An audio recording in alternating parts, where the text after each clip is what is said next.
조은석 특별검사가 석방을 앞둔 김용현 전 국방장관을 전격 기소했습니다. 조 특검은 공지를 통해 어젯밤 위계에 의한 공무집행 방해와 증거인멸 교사 혐의로 김 전 장관을 공소제기했다고 밝혔습니다. 특검 임명 엿새 만에 그것도 한밤중 기소로 3개 특검 중 가장 먼저 수사를 개시한 겁니다. 특검은 김 전 장관이 계엄 전날인 지난해 12월 2일 민간인인 노상원 씨에게 비화폰을 건네 경호처의 업무를 방해했다고 봤습니다. 이런 민간인한테 비상계엄하에서 임무를 지시하고 정보사 장교들한테도 노상원의 지시를 잘 도와주라고 한 이유가 뭡니까?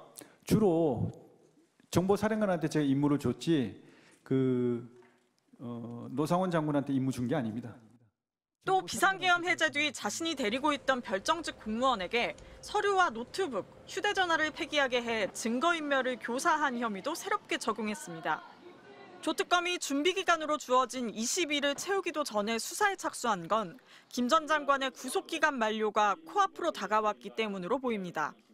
앞서 법원의 조건부 보석을 거부한 김 전 장관은 일주일 뒤인 26일이면 만기 석방됩니다. 특검 입장에서 핵심 주범인 김 전 장관의 신병을 확보하지 못하면 앞으로의 수사에 차질이 생길 수 있습니다. 조 특검은 사건의 신속한 병합과 김 전 장관에 대한 보석 결정 취소 및 추가 구속영장 발부를 촉구하는 서면을 법원에 접수했습니다. 특검은 김 전 장관의 혐의를 규명함과 동시에 수사 인력 구성과 시설 마련 등 특검 준비도 병행할 예정입니다. MBC 뉴스 이혜리입니다. 김용현 전 장관 측은 특검이 수사 준비 기간에 공소를 제기한 건 불법이라고 주장했습니다. 확인되지 않은 수사 내용을 공표한 것도 문제 삼았습니다. 김 전 장관 측이 이렇게 강하게 반발한 건 특검이 새로운 혐의로 공소를 제기하면서 구속 기간도 늘어날 수 있기 때문입니다. 이미 구속돼 재판을 받고 있는 피고인을 검찰이 추가로 기소하면 재판부는 직권으로 새로운 구속영장을 발부할 수 있습니다. 이 경우 1심에서 길게는 6개월의 구속기간을 또다시 확보하게 됩니다. 다만 김 전 장관이 기존 입장을 뒤집고 재판부의 보석 조건을 받아들인다면 당장이라도 석방될 가능성은 남아 있습니다. 김 전 장관에 대한 보석 결정은 여전히 유효하기 때문입니다. 그러나 이 경우에도 추가 기소된 사건에 대해 구속영장이 발부되면 보석과 상관없이 김 전 장관은 다시 구속됩니다. 아직 특검이 추가 기소한 사건을 어느 재판부가 맡을지 결정되지 않았지만 지기현 부장판사가 맡고 있는 내란 사건 재판부가 맡을 가능성이 높습니다. 관련 사건이 진행 중인 경우 추가로 기소되는 사건도 같은 재판부에 배당되는 게 일반적이기 때문입니다. 지부장의 재판부도 김 전 장관의 구속 만기가 다가오면서 조건을 내걸고 보석을 허가했던 만큼 새로 기소된 사건을 바탕으로 구속을 연장할 수 있다는 전망도 나옵니다. MBC 뉴스 송정훈입니다.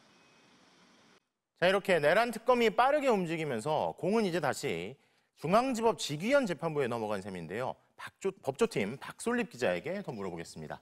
자, 박 기자, 그런데 그 얘기 하기 전에 김용현 전 장관이 과거에는 부하들이 나가기 전에는 나 안 나간다, 뭐 이런 말도 하지 않았습니까? 네, 맞습니다. 앞서 김용현 전 장관은 지난 1월에 이어 4월에도 보석을 청구했습니다. 그런데 이달 초 돌연 보석 청구를 취하한 건데요. 네. 변호인단이 밝힌 이유는 김 전 장관이 수감돼 있는 부하들보다 먼저 나갈 수 없다는 거였습니다. 그러니까 이번에 특검 요청대로 구속기간이 연장되면 김 전 장관이 밝힌 대로 실제 자기 부하들보다도 늦게 나가게 될 수도 있는 겁니다. 네. 그런데 막상 그런 상황에 몰리자 김 전 장관이 조은석 특검을 직권남용 혐의로 고발하는 등 지금 강하게 반발하고 있는 상황입니다. 그 상황을 종합해보면 마치 부하들과 비슷할 때 풀려날 걸 알기라도 했다는 듯이 약간 자신감에 찬 느낌이었다고 할까요? 그러다가 이제 와서 앞뒤가 안 맞는 것 같은데, 자, 그러면 결국 김용현 전 장관이 풀려나느냐, 이 문제 역시 아까 말씀드렸다시피 중앙지법 지기현 재판부 결정에 달려있을 가능성이 현재로서는 큰 상태인 거죠? 네, 그런데 아직 추가 기소 사건의 재판부 배당이 이뤄지진 않았습니다. 네. 하지만 대법원 예규를 보면 네. 먼저 배당된 사건에 관련 사건이 접수되면 해당 재판부에 배정할 수 있다고 되어 있는데요. 아무래도 내란 전담인 지기현 부장판사 재판부로 이번 추가 기소 사건도 합쳐지지 않겠냐는 전망이 우세한 겁니다. 지기현 판사는 김 전 장관을 그냥 내보내면 안 된다는 검찰 요청을 받아들여 관련자 접촉 금지 등 조건을 달아 보석 결정을 내리기도 했습니다. 하지만 김 전 장관 재판을 신속하게 진행하지 않아 결국 김 전 장관 구속 만기 석방 가능성을 높였다는 비판도 받고 있습니다. 게다가 윤석열 전 대통령의 구속 취소 결정을 내린 인물이기도 해서 이번에 어떤 판단을 내릴지 주목됩니다.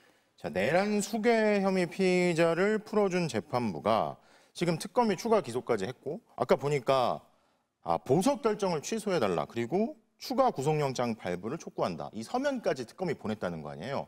여기서 중요 임무 종사자까지 또 석방을 할 것이냐 이것도 주목되는데 자 그런데 구속 기간이 끝나갈 때까지 검찰은 사실 추가 기소 안 했었잖아요. 근데 특검은 바로 한 거 보면 속도가 굉장히 빠른 거죠. 저희가 그동안은 특검이 본격적으로 출범하는 건 다음 달 초에야 이뤄질 수 있다 이렇게 말씀을 드렸는데요. 네. 그건 특검법에 명시된 준비기간 20일 동안 사무실도 마련하고 수사팀도 꾸리면서 시간을 보내야 하기 때문입니다. 그런데 이번 내란 특검은 이 시간표를 2주가량 앞당겼습니다. 네. 그렇다 보니 다른 특검들 역시 수사 준비 기간에 구애받지 않고 다음 주부터 본격적인 수사에 착수할 수 있다는 전망도 나옵니다. 수사 준비 기간 20일 할 수 있다 뭐 이런 건데 땡겨서 한다는 거죠. 네, 법조팀 박솔립 기자 잘 들었습니다.